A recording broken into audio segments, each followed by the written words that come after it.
Hello, welcome back. So in today's video, I'll be covering high quality stocks that the market hates right now. So for reference, this is my portfolio. So some of them have been dropping. For instance, Amazon is down around 10% since about a week ago. And the company actually dropped because of weak earnings. So I'll be covering that stock today as well. But the first stock that I'll be covering is actually FICO. So FICO year to date is down around 30%. It is currently trading at around 53 times earnings. So for FICO, this is their business model. What they do is they provide all these different credit scores using their proprietary patterns. And based on the Gini coefficient, FICO actually provides the most accurate score on par with Vantage score. So why exactly is the stock down? The stock is down because of a few things. So first of all, the company was trading at a hefty valuation before it actually reported its earnings and before all these things unfolded. So the company was actually trading at around 80 times earnings, and even at one point upwards of 100 times earnings, and that's why the company dropped by quite a fair bit. And besides that, the FHFA also announced that they'll be accepting Vantage score as well. So this is sort of like breaking FICO's original mold. So over here it says, for over 20 years, FICO scores were the only option for loans sold to Fannie Mae and Freddie Mac. That gave FICO an unchallenged hold over the mortgage market, a de facto monopoly. Lenders couldn't use any other scoring model, even if better ones existed. FICO is used in approximately 90% of all consumer credit decisions, including virtually all mortgages. This massive market share has allowed FICO to set the rules for access to home loans until now.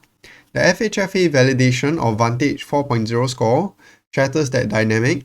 Lenders now have a sanctioned alternative. While FICO isn't going anywhere, this marks the end of its monopoly in federally backed mortgage underwriting. The door is now open for innovation, competition, and consumer choice. So now the Vantage score is also allowed for government-sponsored enterprises loans and mortgages. This could open up competition for FICO, which could hurt its market share in this space.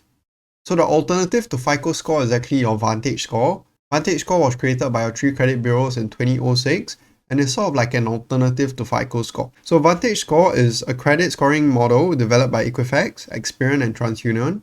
What sets it apart, allegedly, is that it uses alternative data like rent, utility, and telecom payments, details often excluded from traditional credit reports.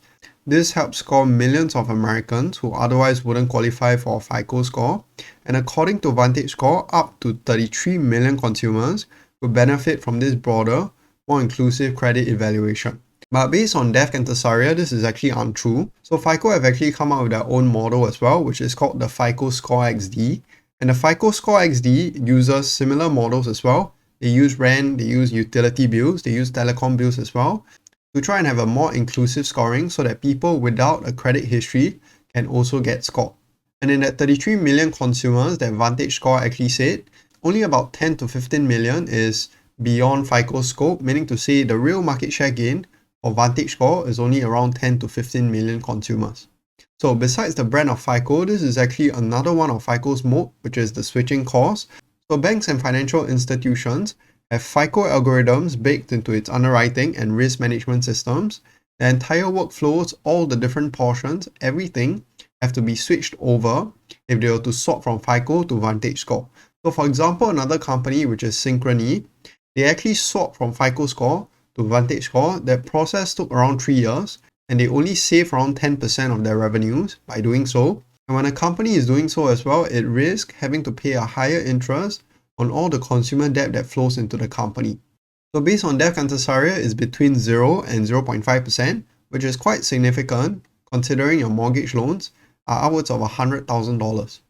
So FICO has elite metrics. If you have to look at the ROIC, the ROCE, the return on assets as well, is just incredible. So ROCE is at 81%, ROIC is at 40%, which is incredibly high for any given company. ROA is at 30% as well. So this is a company that is incredibly monopolistic, and the fundamentals show as well, and that's why the stock is so highly rated, and that's why the valuation is so high. So for FICO, this is the valuation. So the markets are now pricing in a 20% growth for the first 5 years, followed by a 15% growth over the next 5 years. So at its current price, I would say FICO is around fair value. Price increases alone will be between 15 and 20% over the next few years. And if you were to couple that in with the mortgage recovery in the US, with rates coming down, this could be achievable for FICO. The next stock that I'll be covering is Adobe. So Adobe is down around 22% year to date, and despite the markets being near all-time highs, Adobe is down 22% and it is currently trading at a 21 times earnings. So for Adobe, the fundamentals are elite as well. So similar to FICO, the fundamentals are incredible. Net income has grown steadily over the years, and they have incredible metrics like, for example, your ROIC is at 26%, ROC is at 40%, and overall for a software company like Adobe, it is just incredible in terms of its fundamentals. So for Adobe, the valuation is quite sound as well.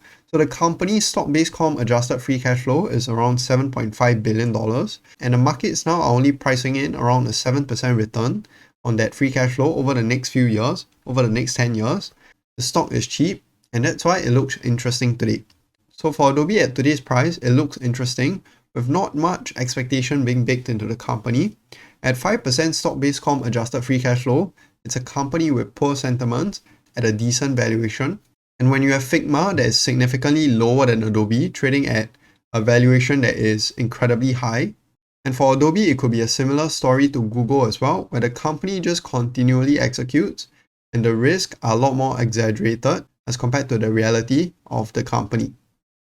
The next stock that we're covering today as well is Otis. So Otis year to date is down around 8%. It is currently trading at a 22 times earnings, giving you around a 2% dividend yield.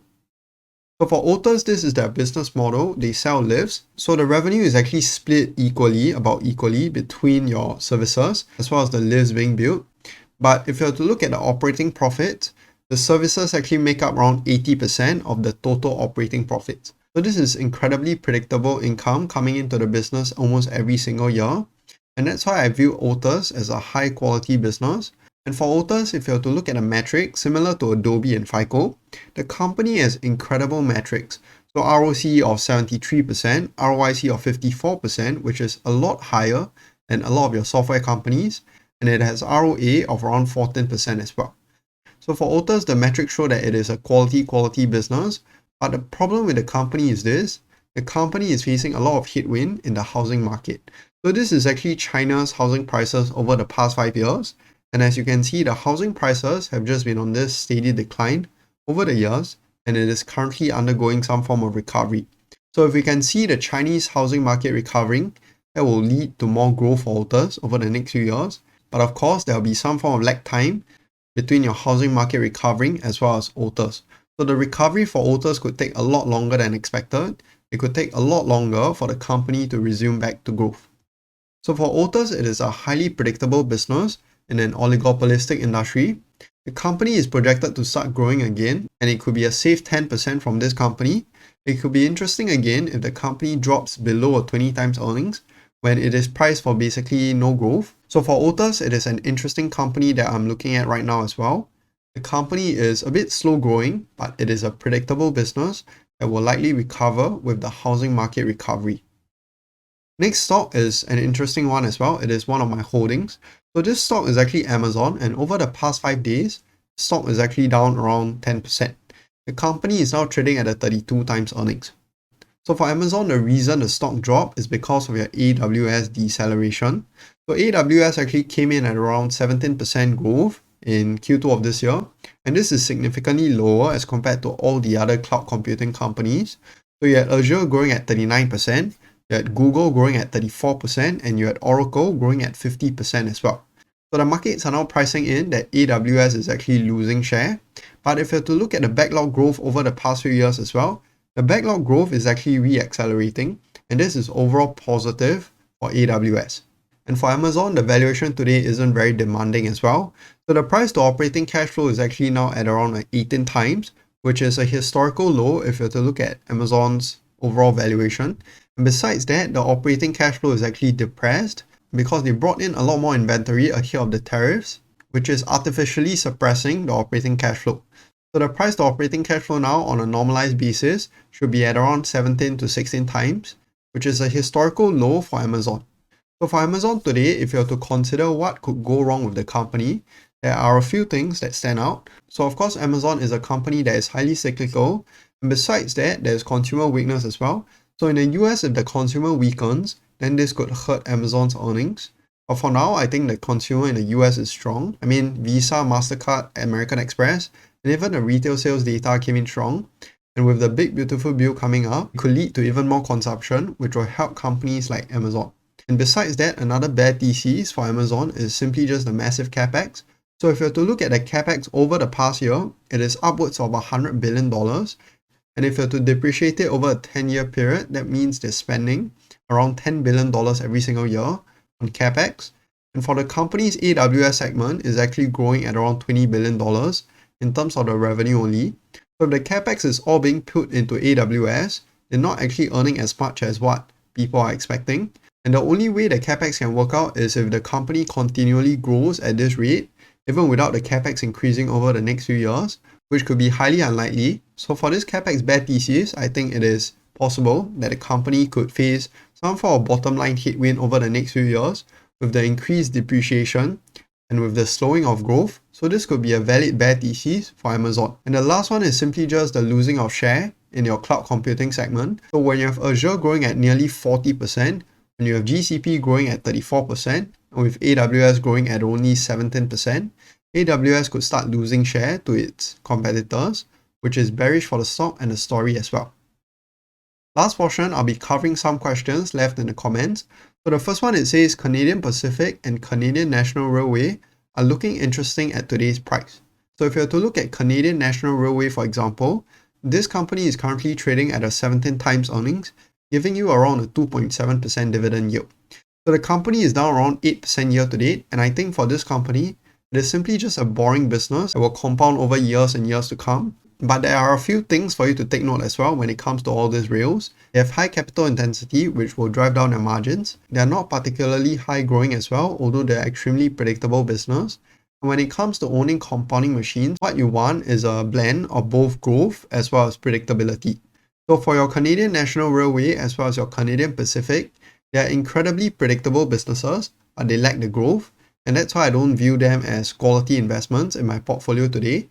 If not, I don't think I'll be adding into this one anytime soon. The next comment, it says, is it time to worry about ASML? It just continues to drop.